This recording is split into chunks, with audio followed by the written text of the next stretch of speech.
Hi and welcome back to PDA.UK. In this episode, I'm going to be looking at regression and how it affects people who are autistic and have pathological demand avoidance.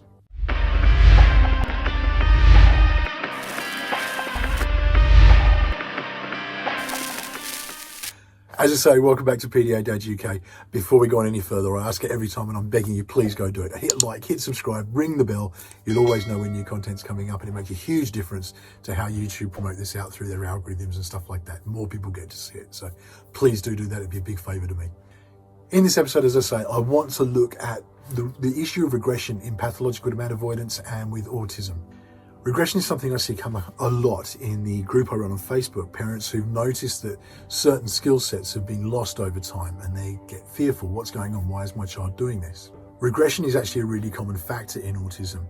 Originally, it was believed that about 1/3 of autistic people would experience regression at some point. However, they've now expanded that. They actually believe that around about 80% of autistic people will experience regression in early years. And it's a really interesting thing, but really what we need to do is establish what regression is before we go on any further. So regression is basically a skill loss. So something that somebody was once able to do, and then that skill has been lost or has regressed. Now, the most obvious cases of this are related to speech and language. People really notice when a child has gone from maybe speaking in sentences, small sentences, and then maybe using only words, or maybe just gesturing, or even using one word here, there, or grunting, or making noises rather than traditionally speaking and making their needs known. So that can be a really big indicator that regression is taking place. And that's the one that people notice because it's the most obvious. And that tends to take place, later on in the development cycle, because obviously language isn't something that happens really early on. What research has recently been able to show is that regression often takes place a lot earlier in the process than people realize in the developmental process. And it's usually social regression that's taking place. Now, what I mean by that is that it can show in ways that actually in how the child would interact with a parent or with another person or with the world around them. So it may be the child's been using a toy, and my son does this all the time. If he's playing with a toy or he's playing with something, he'll often, oh, look at this, Dad, look at this. Or he'll look up at me just to see if I'm watching him and then I'm engaging. And that may be something that gets lost. And so the child stops looking for that and their social interaction reduces as a result. That's a form of regression.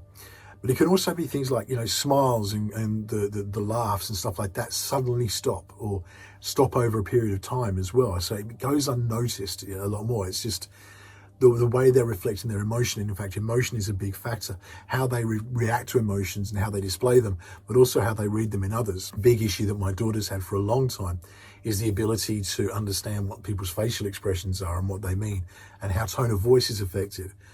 And you get to a point, it's like early on, please stop doing that, stop doing that, stop doing that, please stop doing that. And until you raise your voice, she wouldn't pick up on it. And then why are you suddenly shouting at me? It's like, I'm not shouting at you, but I've been telling you for 10 minutes to stop doing something. I hadn't realized, and it's one of those things that I now understand. It's that until I got to a certain point, she couldn't tell that I was changing in my tone, and it didn't register on that level. So that empathetic side of things can be really affected. We've talked before about the fact that empathy is one of these big myths that autistic people don't feel empathy. And that couldn't be further from the truth. The reality is, and certainly this has been my experience, a lot of the autistic people I know are incredibly empathetic, actually to a point that it causes them distress. They feel the emotions of others so much, they interpret it in such a way that it's overwhelming. And the only way they can stop from being, completely overwhelmed by what's going on around them is to kind of block it out. And so they can appear aloof or uncaring. Actually, it's just the opposite, but they've got to be able to function. And so having to push that down and not show their reactions in that way, it's almost a form of masking. It's not letting it hit them in that way at that point. They'll be able to process it later, potentially, when they're alone and that kind of stuff. Empathy is something that's definitely felt, but the reflection of that empathy may be something that, isn't shown in the same way.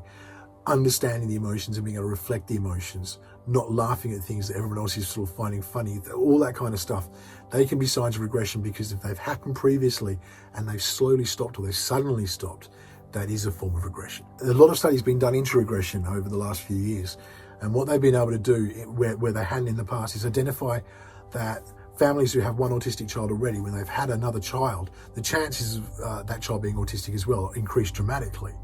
So what they've been able to do is observe these kids growing up from, day one and see when these things kick in. And it's there that they've identified that this social aspect is usually what comes first and what is most noticeable. And it's actually being used now in a way of early identification for autism.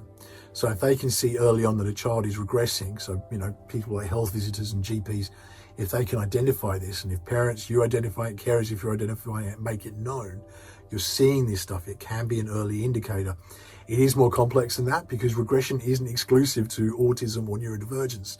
In fact, anybody can experience regression. And in fact, when they did the studies up to people who were 7 years old, they found that in all categories, whether it be neurotypical, neurodivergent, autistic, or any other form of whatever your neurotype is, regression can be experienced in a portion of that population.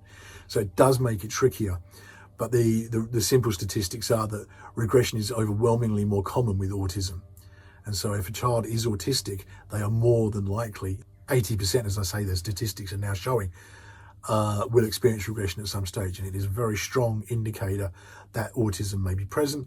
And then it allows us, and this is the great thing about early identification for me, it's not about putting my child in a box. It's not about putting anybody under a category. My understanding autism, my understanding pathological demand avoidance has helped me to identify with my daughter on a much stronger level and meet her where she's at.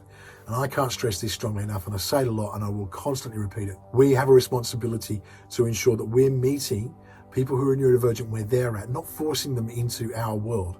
As a neurotypical person, it's very easy to just assume that, well, this is the majority of people, therefore it should be this way. And it's just not the case. We make adaptations in all kinds of ways in life, and it's one of those things that if we can meet someone where they're at and make their life that much easier because we're not putting that pressure on them, it's a huge difference. But identifying that my daughter was autistic early on, even if it was only myself that had done it, it took 8 years to get the diagnosis in place, identifying it early on and being able to work with it made a big difference in how I'm able to communicate with my daughter, how I'm able to relate to her, understand when things are at, she's overwhelmed with anxiety and meet her where she's at.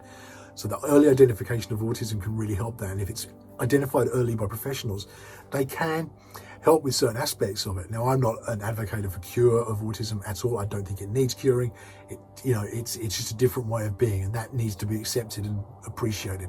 But if by identifying those early signs of autism and being able to work with it, we can help deal with some of the more difficult, challenging parts for the autistic person themselves.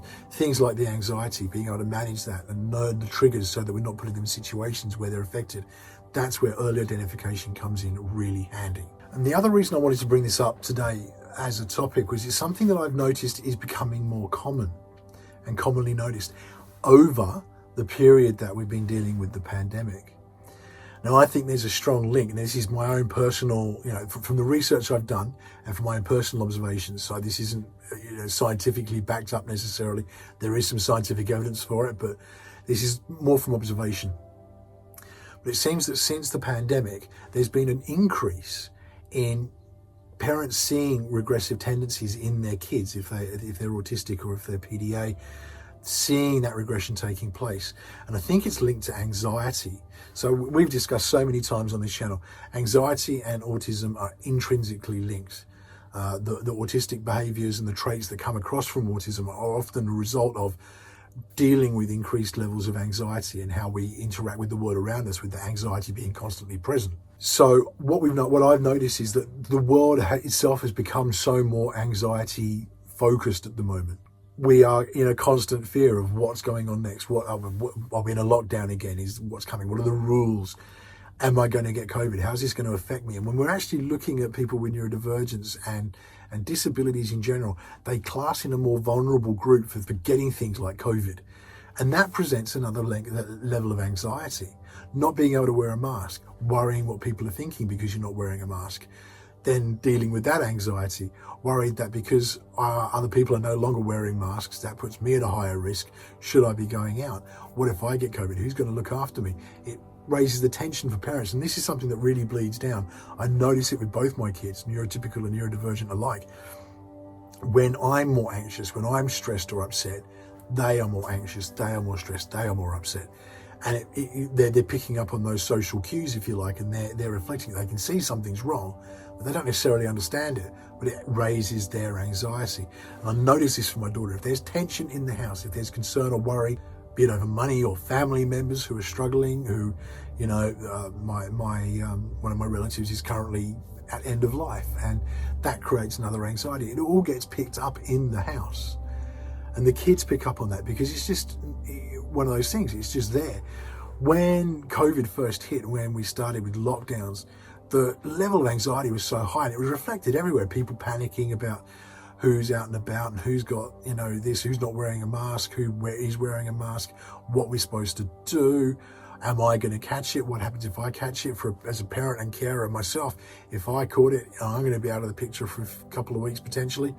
What happens with my family then? Who's going to be able to do the things that I need to do to make sure my family's functioning and happy? All this thing compiles, the anxiety builds and builds and builds until it's just about unmanageable. And what I've noticed is there seems to be a link in the rise of the people picking up and observing regression in their kids and this level of anxiety that's increased. Now, it could also be they're in the house more, in the sense that, you know, because schools haven't been in and all that kind of stuff, we're spending more time around our kids in a different way, and they're seeing it in, you know, having to do home learning and stuff like that, that it has this effect. But I'm definitely seeing an increase in the level that regression is presenting, and I do think it's linked to this anxiety. The world itself is a stressful place, and the reflection of that stress is coming out in that it's shutting down certain functions, or, you know, they're having to shut down the ability to reflect their emotions because their emotions are just being overwhelming at the moment, and it's just increasing those things. So I really see it in that. The good thing is, if you're seeing regression, it's one of those things to make notes of. Now, I've talked about going through the diagnosis process in the past and how difficult it is.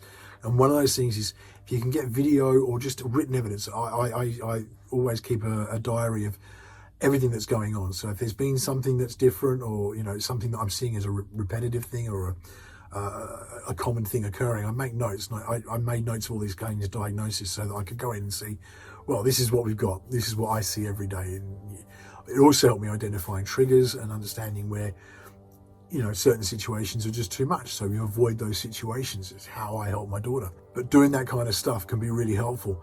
If you're seeing regression taking place, you're worried that your child has lost a skill or isn't communicating in the same way or isn't reflecting their emotions in the same way, make notes of it.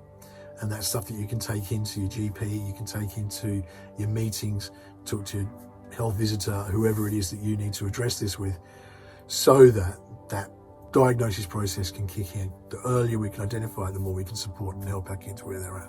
That's really what I wanted to say. There's not much more to say on regression, but it's one of those fascinating areas that is so prevalent within the autistic community and isn't really understood or talked about enough, in my opinion. So that's why I wanted to bring it up.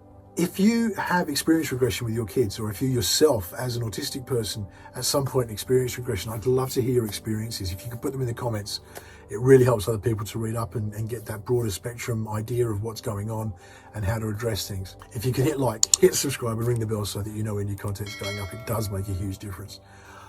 I will see you again on the next episode. In the meantime, stay safe.